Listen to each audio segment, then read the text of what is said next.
ভালো আছিস তো? এই নে। কি রে, কার বিয়ে? তোদেরকে বলাই হয়নি, সামনে রবিবার আমার বিয়ে, তাই তোদেরকে ইনভাইট করলাম।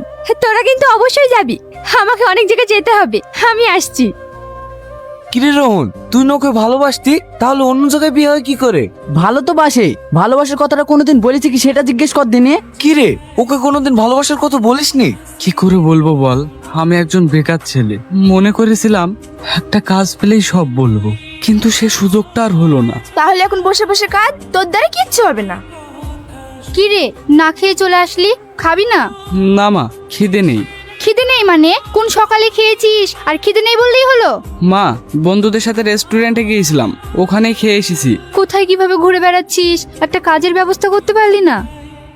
তোর সাথে ছেলেরা কোনো না কোনো কাজ করছে, তুই আর কতদিন এভাবে ঘুরে বেড়াবি বলতো? কিছু তো একটা করতে পারিস, আমি আর একা সামলাতে পারছি না।